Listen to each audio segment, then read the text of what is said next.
morning. May it please the court. I'm Lorena Kiley. I'm here on behalf of the appellant, Ms. Debbie Sweet. I'd like to reserve 2 minutes, please. Sure. There's two major issues, the equitable distribution, the $112,000 in waste, and the durational alimony. There's also a sub-issue about a bank account, which I'm not going to address today just because of the amount in controversy. First, I want to go over the durational alimony award, though. This was an unusual ruling by the trial court. Basically, the trial court found that the husband needed $1,500 per month in alimony. But then the trial court found that the wife had the ability to pay that amount, except that the trial court had already ordered her to pay $1,500 a month for the cash equalizing payment. As a result of that, the trial judge then said, I'm not going to award the $1,500 per month durational alimony. I'm going to award the durational alimony award in abeyance. To me, what the trial court was really saying was the wife has no ability to pay this alimony because of the prior awards in the final judgment. It's my contention that the trial judge at that point should have denied alimony because there's no ability to pay. And the award in abeyance, it's not found in the statute. The alimony statute is very detailed now. But wouldn't that also be effectively saying he gets to pay his own alimony by giving up equitable distribution, equalizing payment? You know, the problem is that the effect of your argument? Well, the way how the trial judge is supposed to deal with issues is equitable distribution comes first, and depending on how things work out, you know, then you go to the alimony. So that you've got to take into consideration. What the judge might have said is, you know, just not made that statement and, you know, required your client just to go get a loan for the equalizing payment. The trial judge, given the amount of assets that were available, there really wasn't that option. And given the amount of the income that my client made, you know, these were not wealthy people by any means. Right. So, you know, and they also had debt. And the husband had substantial IRS obligations. I don't really think that was an option just because of their financial reality. And maybe that's why the judge did this in abeyance. The appellee's argument is that this was creative. And it was creative. It's just that right now there's no case law that supports it. And the statute, which is very detailed on alimony now, doesn't support it either. So my contention is that it's without authority. And in my brief, I clearly point out, you know, nominal permanent alimony exists. And maybe the judge was creating nominal durational alimony. Maybe that's what that was. But I don't think, given the financial realities of these two people, that she should have awarded any alimony at all, especially given their ages. 10 years ago, I would have called them elderly, but they're an older couple now. You know, they're in their 60s. You know, so like a big brother, big sister to someone like me. Exactly. And the other problem is that the way how the judge did it. You know, there's really, it was very unclear what she was trying to do in terms of. There's no definition to what this durational alimony means. How long is it supposed to last? When is it supposed to kick in? She tied it in with the equitable distribution payment, which made it, to me, more confusing. And honestly, I still don't know what the trial judge was trying to do. You know, the other side has offered their own interpretation. And maybe that's what the trial judge was trying to do, but I don't know. And no matter what you're going to do with the durational alimony, I think it just needs to be clarified so everyone understands their obligations under the agreement of the final judgment.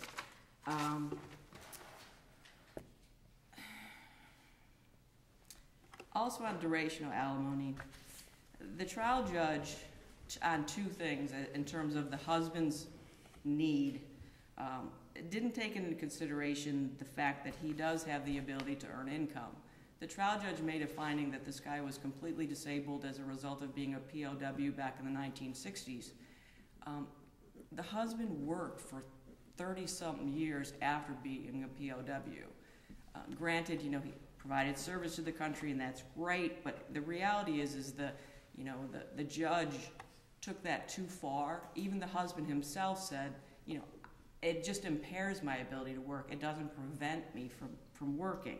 And I would suggest that, he's got substantial experience, but, he even said, I think because I'm 65 years old, I shouldn't have to work. My client was 62 at the time of the final hearing, just throwing it out there. But the reality is if she's got to work, she's an accountant. She's got to work, at least minimum wage should have been imputed to him. And given the $1,500 a month that the trial judge found that he needed an alimony, that would have gotten rid of the alimony award right there. And or alternatively, the Social Security benefits that were available to him, $1,200 per month, which he didn't even, he applied for them and then voluntarily took away his application. And I have no idea if he would have this IRS problem that he testified about at trial that he would have, that the IRS would seize his Social Security benefits. It's not in the record. But the reality is the trial judge could have ordered him to at least apply. If he got something, anything he got, it could reduce dollar for dollar the amount of alimony from the $1,500. The court could have at least reserved on that issue. The other big issue is the waste determination, the $112,000 in marital assets that the trial judge found my client wasted. My client is an accountant. She prepared extremely detailed schedules for the court. Honestly, it is almost as though the court used those schedules against her because she basically took every bank account, every retirement fund, and both parties had retirement funds that they distributed to themselves. She had her earnings. She accounted for every penny of those expenditures over a period of 3 years. Only 3 months of that was post-filing. And as to those post-filing expenses, it clearly showed she was trying to pay temporary support, her own living expenses. She paid fees for both sides. And basically the judge went through those schedules that she prepared and picked out certain things and said, you shouldn't have spent this money. And I think it was very intrusive of the court to inquire into someone's marriage this way. Marriage is a partnership. All marriages are different. The husband said, I didn't know anything was going on. But he voluntarily in the marriage turned over all the finances to her because of his IRS problems. He let her put all of his nationwide retirement under her own account and under her sole control. He allowed that to happen. He said, post-filing, But that doesn't authorize her to spend marital funds for non-marital purposes, does it? Just correct. Because he gives her the control of it. Correct. And that's why I think the schedules that she prepared showed, accounted for all of the money that came in as well as where all the expenditures went. So, some of those expenditures went for him, for her, for joint expenses, for litigation expenses, and for her kids. Post-filing, he complains about her adult children getting some of this money, but he admitted, during the marriage, we paid for my son's tuition, and I think tuition was the only thing he would agree he actually was spent on his own children. But now the trial court went back and said, you shouldn't have done all these things. And as to one of them, there was one specific amount was a double dip. She counted it twice, which was the $17,000 that was on the wife's grandchildren, which was included within the $39,000 that she spent on her daughter. And again, the husband, admitted that he knew she was spending money on her children. He just said he didn't know the extent, he was surprised at the amount. So he knew there were funds going that way. But during their intact marriage, he didn't inquire, and he only complained post-filing about that. There was another amount, $20,000, that the trial judge said was marital waste, and this was expended in 2011 at a time when they were having some marital problems, but my client clearly testified, we had marital problems, I got concerned, I took some money out, we got back together, and then I accounted for that $20,000 in the schedules. That was the 20-some-odd thousand she withdrew anticipating separation, but they reconciled just in time for his third and final nationwide retirement payment to come in, which was ultimately dissipated when she moved out, right? That's kind of what the trial court found. That is one interpretation of it, and I would disagree with you as to the term dissipation in that context, but it is true coincidentally that happened at that same time. But they did stay together for another year plus after that, before the petition was filed.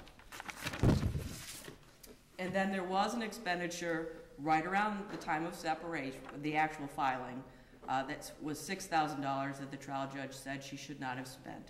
But she clearly said she used those for car expenses for her vehicle and his vehicle, as well as her expenses and his expenses. Because what she would do is she would have all the money, he would come to her for money, even post-filing, and she would give him whatever he asked for. And those were accounted for in the schedules. And the other thing was the $7,500 in temporary support that the trial judge said she should not have spent, and it was waste. In the order on the motion for rehearing, the judge clarified that the reason why the judge included this as waste is that the wife had enough income and she didn't need to invade marital assets. But the reality is she was the only one with earnings at that point in time. She had $80,000 gross. She was paying her own expenses, his expenses. You know, her financial affidavit shows she didn't have enough income to support herself, let alone him. She was also paying for fees for both sides, and the credit cards were increasing in debt. Did the wife's expenses for housing increase as compared to when she lived with the husband and when she lived with her children? I think maybe they did a little bit because she had $1,200 to about $2,500 a month. Something like that. Okay. I recall that. So make sure I did too.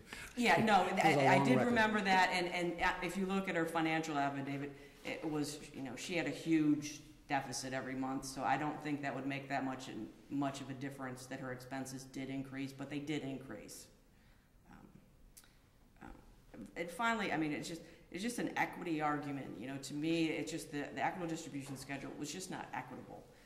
The reality is that, you know, it was technically equal if you take into consideration $112,000 in marital waste. The reality was that, you know, if you take that $112,000 out of the equitable distribution because it no longer exists, there was only $84,000 for these people to divide amongst themselves, and the cash equalizing payment that my client had to pay to the husband was $83,000. She wound up basically, you know, with nothing. Because she had been in control of the finances during the marriage, and post-filing she was still in control of the finances. And the reason why she was in control of the finances was, well, she was an accountant and she was just that type of personality. He let her, he wanted her to be in control of them, and he had IRS problems. He could never have anything in his own name because he owed $200,000 to the IRS. And now he complains about her expenditures. So for those reasons, I would request that you reverse those provisions of the final judgment. Thank you. Thank you, Ms. County.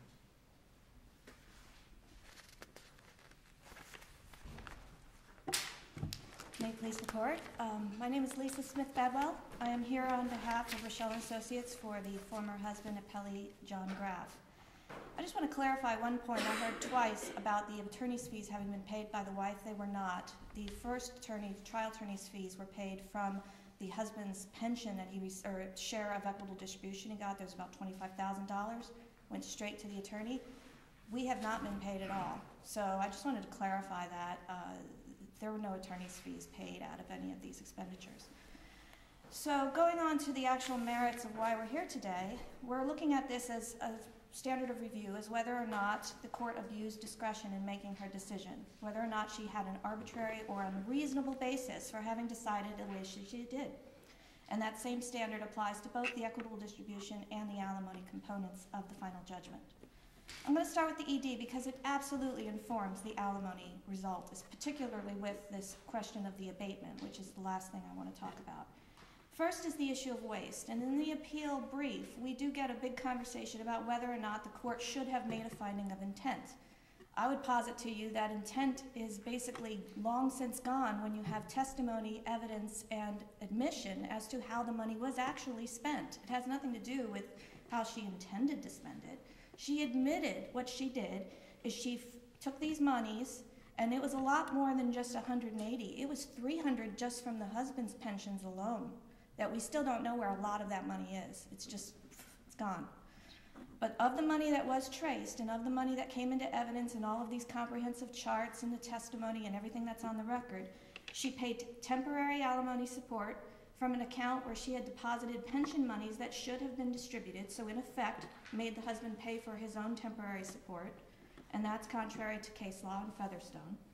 She also paid unreimbursed expenses of her adult children and her grandchildren. These are people who are not entitled to her legal support, nor are they entitled to any component of this asset, yet the money was spent on their needs. That also, in turn, as Your Honor mentioned, it artificially inflated her own financial affidavit in terms of what her own expenses were. She also applied self-help, in effect, to withdraw funds. The first was the $20,000 in 2011, which was within that 2-year look-back period of $61,075. The second was for another additional $6,000 or so that she said she wanted a cash pot for money put aside. In pages 14 and 15 of my brief, I actually go through the court's, when the court assesses the numbers, and I point back into the testimony where the wife admitted to those numbers. I don't believe there is a double dip. I believe every single number has been accounted for in the transcript, in the wife's own words.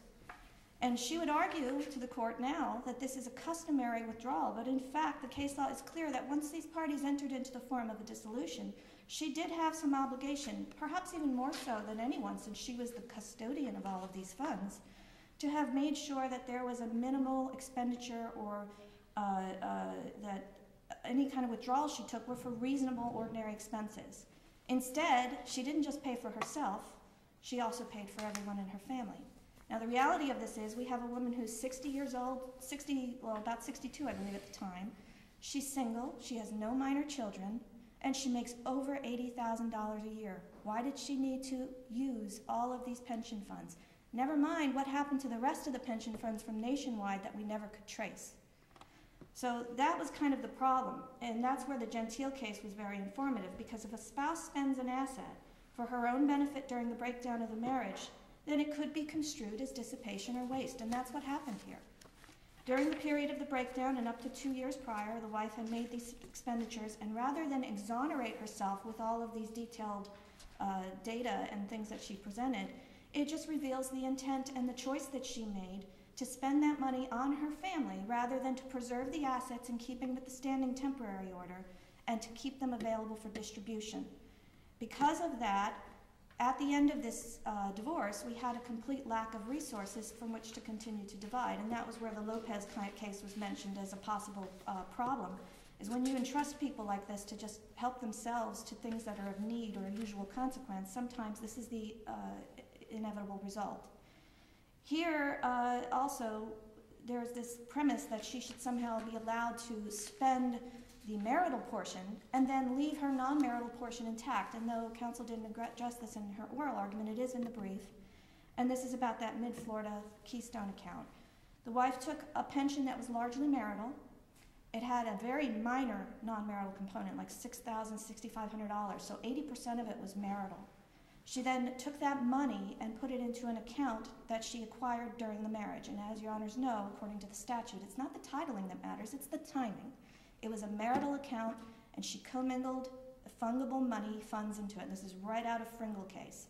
So by nature, she changed the whole dynamic of whatever non-marital component was left of that pension. She then took that marital asset and used that up during the course of the dissolution from $42,000 down to $10,000. And now wants the court to award her the 10, saying that $6,500 of it was non-marital when she started. Sounds like special equity, and that's been abolished. It's also a total contradiction of the whole tracing of the fund, which went through this conversion by virtue of the deposit. So the question of the equitable distribution, I don't believe there's been any abuse of discretion in either of these findings. They were absolutely reasonable and in keeping with the case law.